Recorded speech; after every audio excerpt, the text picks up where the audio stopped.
Hey, a brand new episode of the Happy Productive Podcast is about to begin. It's time to be inspired by simple and actionable solutions for you and your business.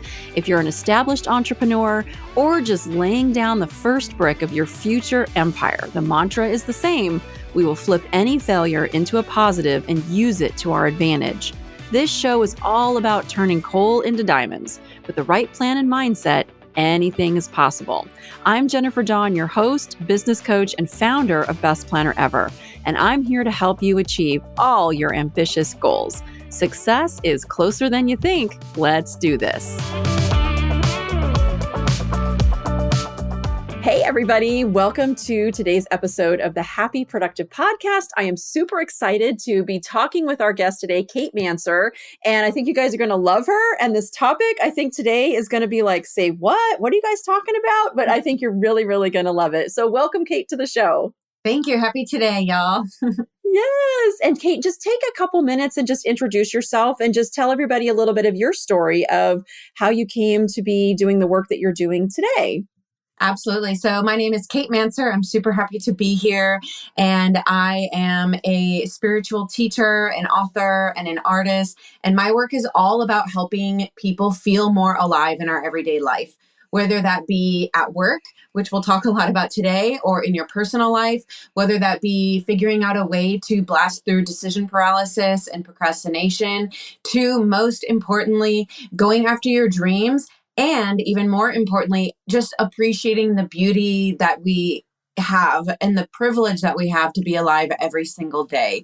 So our conversation will talk a lot about all of those things: productivity, decision paralysis, procrastination. But most importantly, I want you to walk away from today with a new sense of just feeling present and alive in your everyday life. Ooh, I love this so much. And you guys know why. You're already probably figuring out why I wanted to have Kate on the show today. So let's just say, for an example, that you are a business owner and you are tired and you are overwhelmed, or you are stressed out, or you are burned out. So even the idea of, oh, hey, I want to feel alive in my work today, for some of us who are listening, I know are going to be like, I'm not really getting that. And so, Kate, I would love for you to speak to this. Like, how does a business owner who is, been burning the midnight oil or working a little too much, or they're feeling kind of burned out, how do they reignite that spark to feel really good about their life and being alive today? Yes, beautifully said. And I'll just start by saying that, for anyone who's listening, I've been on both sides of the career coin. I had a long career in corporate. I was in corporate marketing. I worked for some of the biggest brands, for Carl's Jr. I worked at Google for 5 years. I was a global marketing manager at Indeed. And then I flipped that coin. And like many of you probably listening, I started my own business. So I understand the trials, the perks, the wonder, and the challenges of working in a corporate career as well as an entrepreneur. And the truth is that, as many of you know who may also identify with, like me, working on both sides of that coin, is that there's no sunshine and rainbows, right? Like, it's going to be hard no matter what we do. There's going to be challenges. And so part of igniting that spark to feel alive every single day, I think the first step to that is just realizing that and truly internalizing that, as Thich Nhat Hanh says, no mud, no lotus, right? We have to go through the mud to get to those beautiful lotus moments. And then as soon as we're that bright pink or bright white lotus, we're going to go back down into the mud in order to come. That's just how life is. And so the sooner we can accept that it's just going to be this cycle of challenge and triumph and challenge and triumph in the space of a minute, in the space of a decade, I think that what has really helped me, because I always thought that I was waiting for the next thing. I was waiting for when I was in corporate, I was waiting for the promotion. I was waiting for the increase in pay. I was waiting for the new title. And then as an entrepreneur, I'm waiting for my big moment. I'm waiting when I can get X number of employees or this dollar amount. But the reality is that, as I wrote in the title of my book, is called You Might Die Tomorrow. So when we put it in the perspective of truly of life and death, we can't be living for when we lose the weight. We can't be living for when we get this certain amount of money. the truth is that we don't know how long we have to run this business, to be alive, to be with our children and our families. And so the most important thing is to, accept that challenge and even revere it as a beautiful part of being alive. And also to really experience our lives in the now and experience our businesses and those challenges as opposed to living for the next hurdle, the next achievement. Yeah. Oh, I love it. And Kate, you read my mind because I was like, we got to talk about that book and You Might Die Tomorrow. Tell us a little bit about, first of all, I love the title, love the title. And it's so true. It's not like it's made up to get people's attention. I mean, it really is true. And everybody who's listening, like, we might actually die tomorrow. And so just tell us a little bit about like why that title, why did you write that book and what do you want people to take away from it? Wow. Well, I think first and foremost, it's really polarizing, right? I knew many years ago when I came up with this phrase, you might die tomorrow, and I created it into a movement and a brand, and it eventually became a book.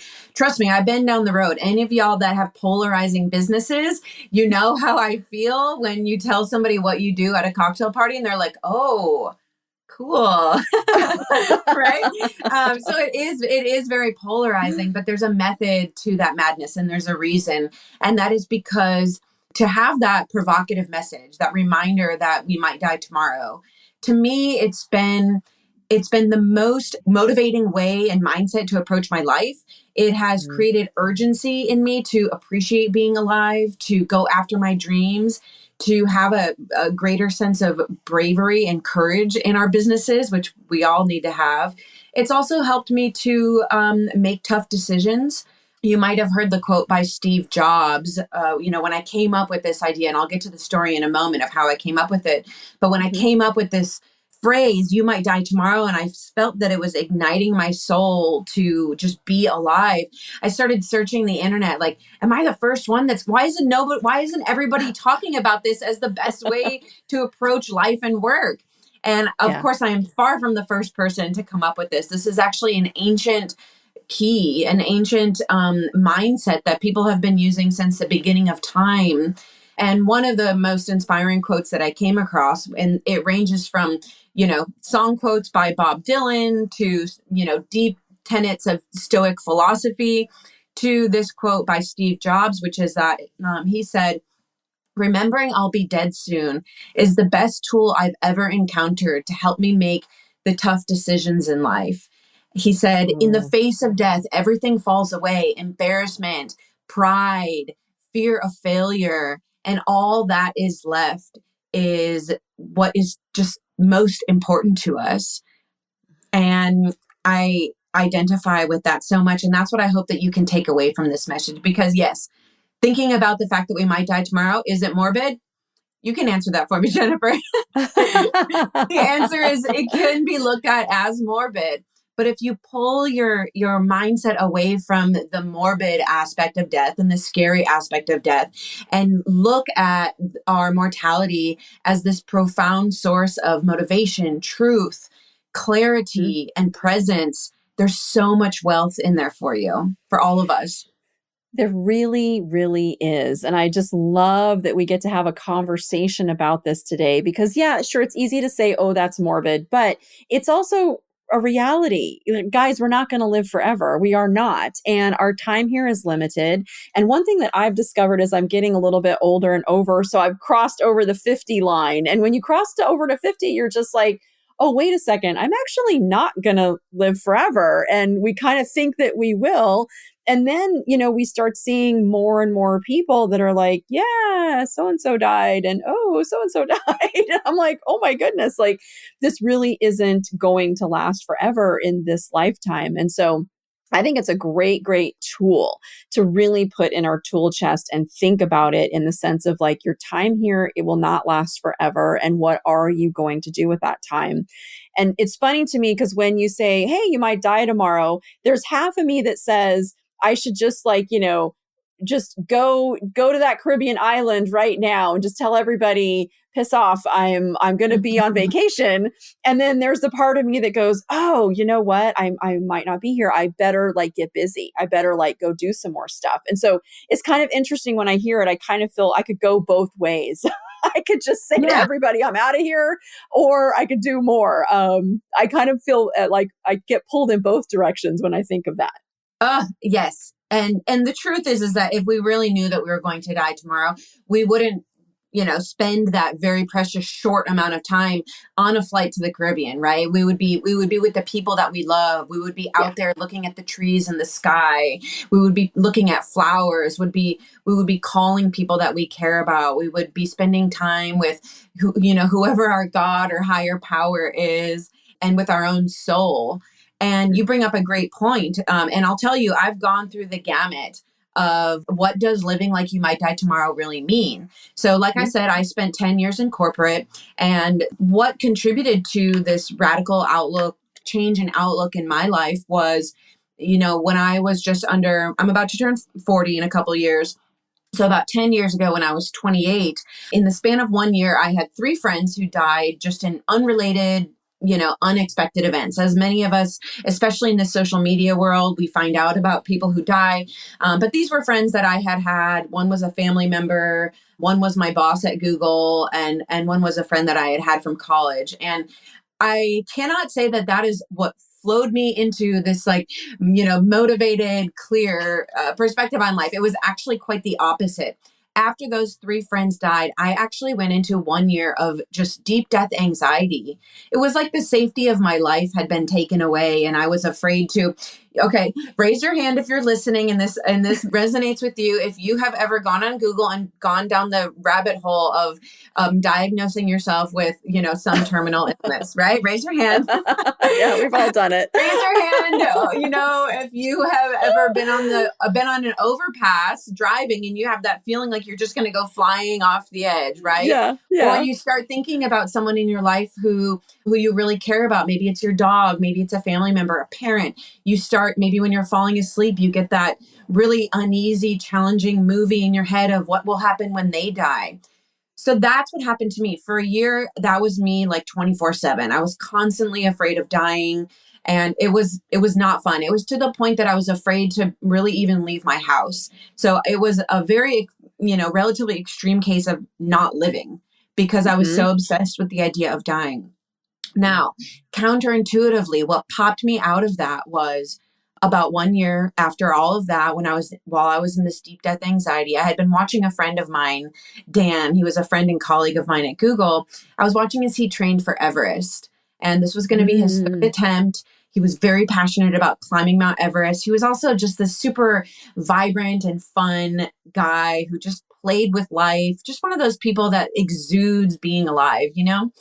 Meanwhile, this is all happening while I'm, like afraid to drive my car. I'm Right. watching him on social media. So, unfortunately, when he was attempting that summit of Everest, that was when the Nepal earthquake struck in 2015, and he was killed instantly in an avalanche. And Oh, I see your face, right? But stick with me. That was this moment when I realized that he knew that he could die climbing that mountain. And yet he knew that he had to do that. That was his version of truly living. yeah. Now, contrast that with the way that I was dying, afraid to take chances, afraid to live my life, just so obsessed with the idea of not dying. And I realized that we all have a limited quantity of time and energy in our lives. And you can do like I did and put it all towards not dying and living in fear. Or we can do like Dan did, and we can channel that limited quantity of time and energy towards living. And from that day Yeah. on, that was when I realized that every day I have to make the choice because every day fear is pulling us. Every day, worry. Every day, all of the challenges that we have in life, great and small, especially running businesses as entrepreneurs. I realized that I have to manually put my energy towards living. I have to force my energy towards that joie de vivre. I have to, every morning that I wake up, really feel grateful to be alive because it's a Yeah. privilege that not everyone gets. And so I'll just end the story by saying that, at that time, my highest expression of living like I might die tomorrow was to quit my job at Google. And I traveled around the world for 2 years. That was my big dream at the time when I was about 30. And it was a grand adventure. But I'll close the story with what happened when I came back, which was the biggest lesson of all. And that was that when I came back, I got another job in corporate, right? I needed to refill the financial coffers, and it was really hard. I did not gracefully flow into corporate life again on, my newly enlightened self, because we're Yeah. never fully, truly enlightened. None of us are Buddha. Okay. That's just Right, probably right. not going to happen, brother. Let's all come to that agreement. But what I Yeah. realized is, I became really overwhelmed with life and, stressed and traffic and bills and everything that we have to deal with. But what I realized, and that was the greatest lesson that I came back, is that it's really easy to feel alive when you're on a mountaintop in Japan or, Right. on a beach in Mexico, like you said. But the true challenge of life is to feel alive while we're standing at the kitchen sink doing dishes, Hmm. and to really revel in that moment when we're deep in conversation with someone that we care about, or to feel alive when we're at work and dealing with all of the many stresses and challenges that we have. And so that's been in this 8 years since I got back from that big trip. That's what I really like to talk about. Living like you might die tomorrow might be opening a business or having a big challenge or a big adventure. But to me, Hmm. living like you might die tomorrow is truly more just appreciating the wonder and beauty that we get to be alive on any ordinary day. Oh, I love this so much. And you said something that really struck a chord in me, that when you saw your friend died when he was out climbing Everest, which was his dream, that made you look at how you were dying every single day, being in your house, afraid to go out.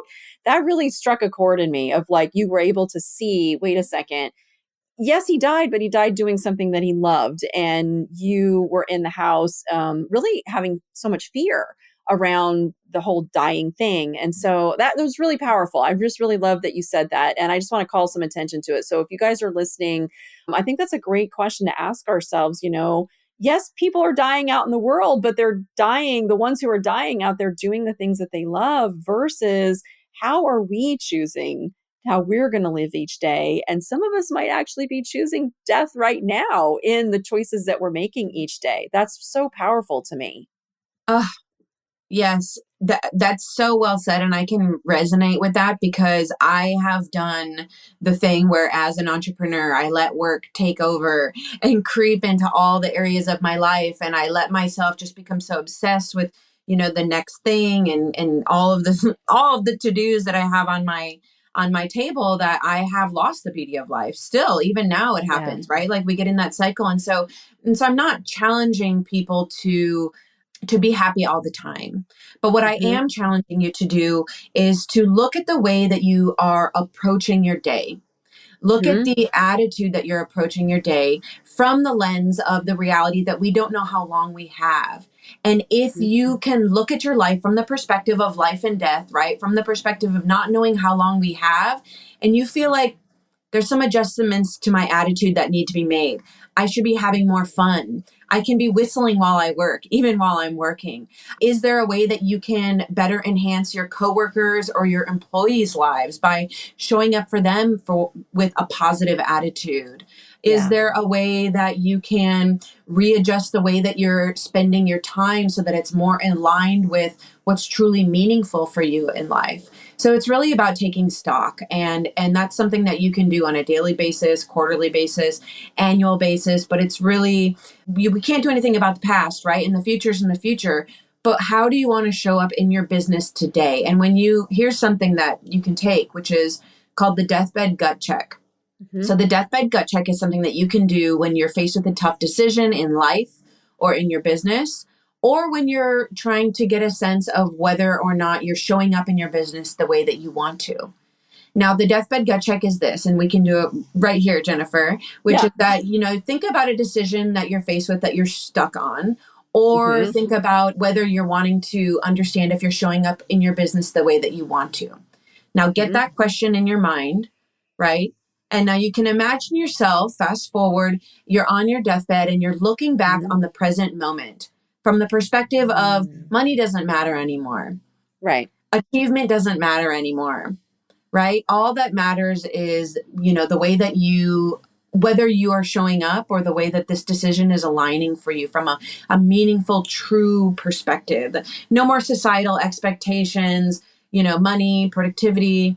And so when you look at that decision, or when you look at the way you're showing up in your business from that perspective of your deathbed, how do you feel in your gut, right? I'm pointing to my belly right now. Do you feel like a sinking sensation that maybe you're a little bit off course right now?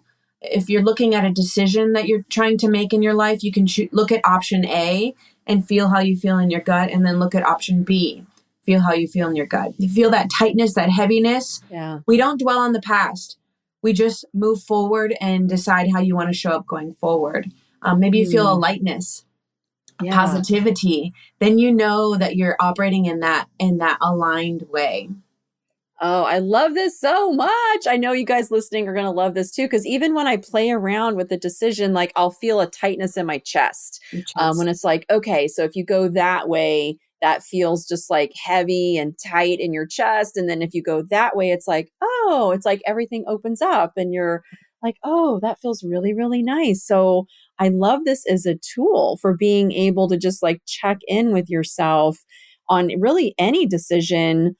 Obviously not like maybe not all the decisions, you guys, but more of the major decisions of like, hey, what direction should I go in? Maybe when we talk about your productivity, your time management, because really your time, of where you're going to put your time, in my world, that's a really, really big one, because it Yeah. really, really affects everything. But I love having that very simple tool of just being able to kind of check in without any judgment. No judgment on whichever direction you decide to go, which is your direction in your life, but without judgment, being able to kind of check in with yourself, with your own intuition, and see where that falls out and how that feels. That's such a powerful tool. As business owners and employees, we're faced with a lot of tough decisions every day, and it can be Yeah. really hard to pull ourselves out of the mire of, like I said, the societal expectations, familial expectations, financial expectations, all of those things. And so it's a perspective tool for you to make decisions from that truly aligned, like, just like you said, Jennifer, that intuitive sense of what feels the best with your true self, separate from all of those earthly earthly challenges that we're all faced with, and we all get caught up in. So it's really a Yeah. clarity check. It's an intuitive check, and it can be everything from, what brand of yogurt to purchase, like, all the way up to the big decisions, like you said. But yeah, I call it the deathbed gut check, and you can use it for whatever feels right for you. Oh, I love it so much. And so, Kate, I would love to hear your thoughts on. So, as I'm a business coach and I coach a lot of different people, and at times I will have clients who are going through very, very difficult and traumatic things. And we might even have somebody who's listening today who's going through something really difficult. And I know that in my past, in my life, when I've gone through really, really hard things, I went through a terrible divorce. 3 children, single mom. At the time I was in corporate, and the corporate job was we'll call it the corporate nightmare. Yes, you make great money, but it like sucks the soul Oh and yeah. life right out of you. And you're just like, how do I get out of this? And so for somebody who might be listening, who maybe is going through something really difficult, really traumatic, it's easy to sit here and go, oh, yeah, I went through that too. And it was really hard, but now here I am and things are pretty good. But if you're listening and you're going through something like that, that's just, every day you're just in a slog and you just don't know how you're going to like keep going. What would you say to them? What are maybe some quick little tips on just right now, today, in the present moment, that people can use to kind of shift their state a little bit? It isn't necessarily going to fix whatever might be going on that is broken in your life that you're working through, but are there some quick things that people can do just in the moment, even if you're really, really struggling, to get a little relief from that, or just start this process of feeling better in your day today, right now, however things are? Yeah. I mean, first, I just want to hold a moment of space for everyone that is going through really challenging endeavors, personally, professionally, those who maybe have just barely gotten out of the hole, those of us who are in the hole, those of us who maybe can remember the hole not so far long ago when you just felt completely overwhelmed. And when you I really look at it as losing the beauty of life. I look Yeah. at it as, forgetting the wonder of being alive, forgetting how beautiful life can be. And I place no blame in that whatsoever, because when we're in that challenge state, when we feel like we have so much on our plate and we're barely staying alive, right? Like we're barely, but counterintuitively, I implore you to do everything you can to rediscover the beauty of life, the romance of life, the love of life, the art, the music, because we can get so trapped in that left brain of survival, right? Of, where's the money going to come from? How am I going to connect A to B to C? How am I going to get all these things done? And truly, most of us in our businesses, we're never going to get everything done. Like it's just always, there's always going to be the next thing. There's always going to Yeah. be, and so there's never going to be that moment where it's like, oh, now I can relax. Now I can go to the art museum. Now I can go outside and sip tea on my porch. Now I can paint. Now I can, really spend time and roll around on the floor with my kids or my dog. And so I know how hard it can feel to open our minds and hearts and souls to the beauty of life when we're in darkness, but that is what you have to do. You have to Yeah. look at a painting. You have to get lost in some beautiful classical music or whatever music speaks to your soul. You have to go outside and touch a tree, take a Hmm. walk, to anything that activates that right brain, because from a neuroplastic perspective, when we're in that slog of life, like you said, Jennifer, Yeah. a trail gets trodden and it gets deeper and deeper and deeper. And so that's Yeah. where we have to claw our way out back into that right brain, the symphony of life, the joy of being alive. And so, you can start with, in the morning when you wake up, just taking a second and taking a deep breath and just be like, I got the privilege of being alive. At least I'm not dead.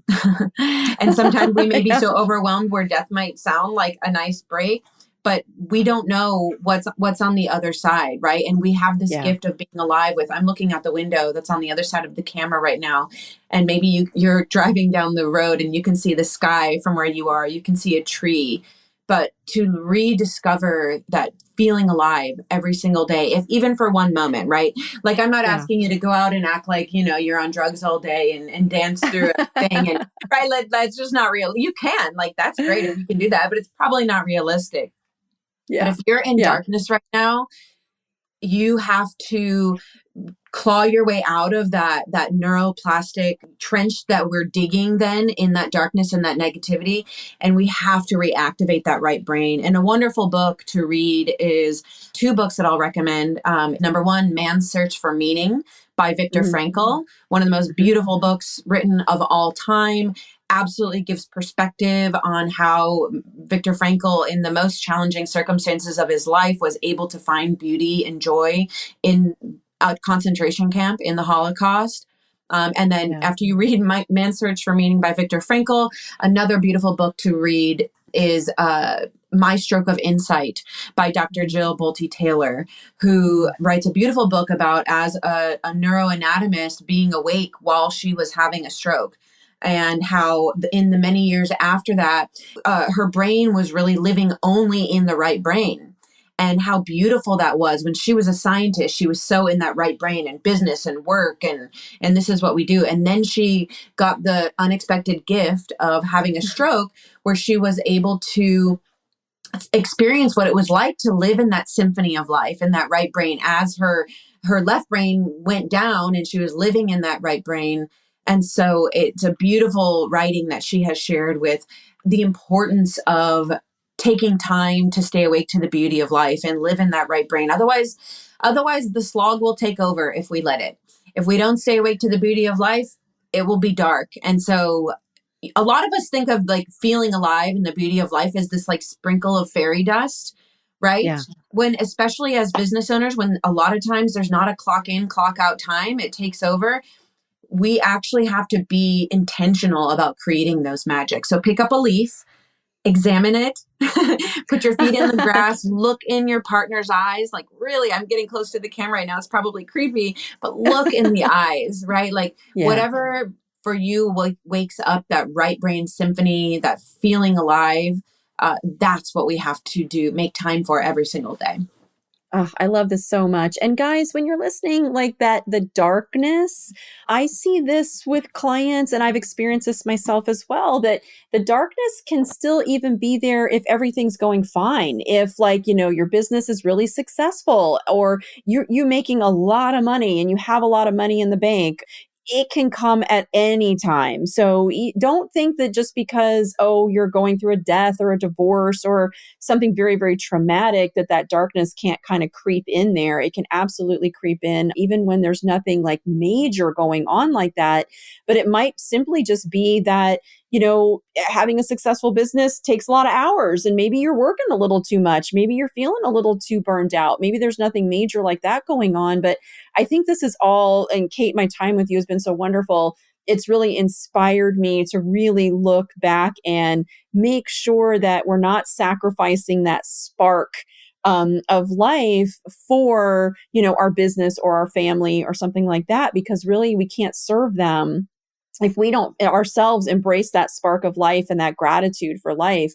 How are we going to go out and really serve well all the people that we serve as business owners and with our families and things like that? So this has been, for me, a great reminder of that. And one other thing I really want to share. So I just came back from a vacation at Virginia Beach. I live in upstate New York, and we went to Virginia Beach for a week. And even though I was still working while I was down there was one morning where I went out, and I can't remember where my daughter was sleeping in. I don't know where my husband was, but I went out and I sat on a bench on the boardwalk right in front of the ocean because what a gift. I don't live by the ocean normally. And so to start my day, to get to go out and just sit on the ocean and just wake up that way was just like magic, and then I saw a dolphin and I was just like, oh, and you're just like, oh, the birds are flying and there's a dolphin.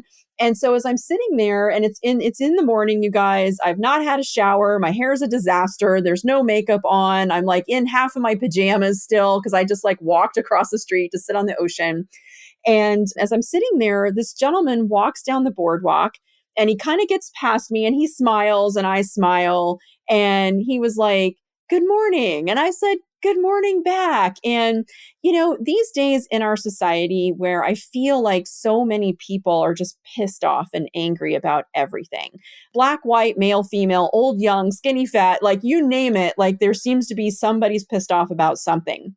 And so here I am, and I'm just over, just turned 50, white female, sitting on the bench. And he was probably, I'm going to guess he was in his mid to late 20s, a young black guy, right? And he's walking along and he smiles at me. And there's so many things that could go wrong in any kind of an interaction like this. And so he smiles, he says, good morning. I say good morning back. And he says, I can't decide which is more beautiful. And he points at me and he points at the ocean and he points at me and he points at the ocean. And I was just like, thank you. Like, thank you, thank you, thank you. He wasn't coming on to me. He wasn't being weird. He was just being genuine and very, very lovely. And I said, thank you so much. I really appreciate that. Have a wonderful day. And so he kept on walking down the boardwalk and I watched him walk and he's bebopping along. And now here comes a jogger and he high fives the jogger. And I'm like, he doesn't know this jogger. He just high fives the jogger. So I'm sitting there and probably in a half hour, 45 minutes has passed. And here he comes again, walking in the other direction. And I was like, oh, I'm really curious to see what's he going to say this time. And so he smiles, I smile back. He's like, you're just really enjoying your beautiful morning out here. I said, you know what? I really, really am. And he's like, you should extend it another hour. And I'm like, you know what? I probably should. I had to get on a call, so I couldn't. But I was like, that is a great idea. I should totally do that. And he smiles and says, have a wonderful day. I said, you too. He walks a little further. I see an older elderly woman coming up from the beach and I see him, say hello to her. And I was just like, what a beautiful, beautiful way to be going through life, this just happy, amazing person. And it just filled my heart with so much love. And sure enough, about a minute after he walked by, a woman walks up and she says to me, he's just spreading that love to everybody today. And I was like, yes, he is. And people notice, like you notice when he's just walking down this boardwalk, just literally spreading his love to everybody. Mm. And it didn't matter, you know, like I said, it didn't matter male, female, black, white, any color, old, young, like it didn't matter at all. He was just so genuine and loving. And it just filled my heart with so much love to have this interaction with a perfect stranger on the boardwalk. And I went back and told my husband, he was just like, wow, that was so amazing. And it really was. And that kind of a person makes me wonder, like, you know, are they doing something that says, hey, I might die tomorrow? Let me spread my love and my light to the world today. And just imagine if our world, if people interacted like that with everybody on a daily basis, it would be a very, very different world that we live in. Sorry, I know that was a long story, but Oh, it just so really got me beautiful. thinking about all this. So beautiful. And, you know, that just makes me think that we can ask ourselves, am I being the thermostat or am I being the thermometer? He's a thermostat, right? Like he's a thermostat. He knows that he's setting the mood for everybody around him. You know, you set the thermostat and then everything else rises up to meet it. The thermometer is just gauging the energy of the room and then meeting it, right? And so a lot of us go through our lives as thermometers, not knowing that we all have the potential and all actually are thermostats, right? And so dovetailing these two concepts that we're bringing together, which is living like you might die tomorrow, living for the joy of being alive today, finding everyday beauty, right? Like choosing our attitude and then dovetailing that with just like that beautiful story that you shared, that guy, right? Like being the thermostat, right? Like, so the motivation is from living like you might die tomorrow. And then the action of the way that we move in the world is knowing that our attitude affects everybody around us, the way Yeah. that we show up in the world. And if we want to live a good life, and I know everyone listening pretty much, I'm sure we all, to whatever that means personally to you, we want to live a good life, a meaningful life. We want to do good. We want to be remembered. We want to leave a positive mark. How we show up every day is the most impactful way that we will change the world, more Yeah. so than perhaps like a Nobel Prize or a best-selling book. And it's the one that we have the most control over. And so Yeah. people say, well, how can I have a, meaning at work when, I work for the man or, I do whatever. Well, you've all probably heard that old adage where there was a news crew or a documentary crew rather, who went into the hospital. They were doing a documentary and they were talking to the janitor and they were asking, the janitor about his job. And he said, I have the most meaningful job at this hospital. I keep everything clean and sanitary for every single patient and doctor and nurse and staff in this hospital. And so he was able to find meaning in his work through that action, right? Yeah. And we also can have meaning because we are the thermometer for the people around us, especially whether we're an employee or a business owner, but we set the tone and we can raise people up more than you can ever imagine. Just like that guy, right? He's just a normal Yeah. guy bebopping his way down the I road, like you know. said, but he raised up every single person around him. And He did. sometimes we can fake it till we make it on our bad days. And before you know it, by the end of the day, you're going to be bebopping down the road when you started that day in the toilet. Right. And That's so, right. that intentionality and digging ourselves out, even when it's hard, Yeah. that's what I want you to take away. Yeah, absolutely. I love this so much. You might die tomorrow, so you might as well be the thermostat and not the thermometer. It's very interesting because even that morning, and I described it, and it was an absolutely beautiful morning. If you were to flip the scene, and I looked when I was looking around at all of this, so while I was there in Virginia Beach, they were doing construction on the beach. They were like moving a lot of sand to kind of reinforce the sand. So there's the huge construction trucks going back and forth. Mm. Down further on the boardwalk, they were doing construction there. So the guy had the jackhammer going. So it would have been very easy on a morning like that to go, oh, the construction trucks are out. The guy down there is jackhammering. It's so noisy, blah, blah, blah. But we always get to choose what we're going to pull away. And what I chose to pull away that day was the sun was shining. The ocean is fantastic. What a gift to just get to sit and like start your day on the ocean. Guy walked by, just filled my heart with so much love. And just, it was just really profound to me. Like, you always get a choice, you guys, everybody who's listening, you always get a choice in what you're going to see and what you're going to pull away.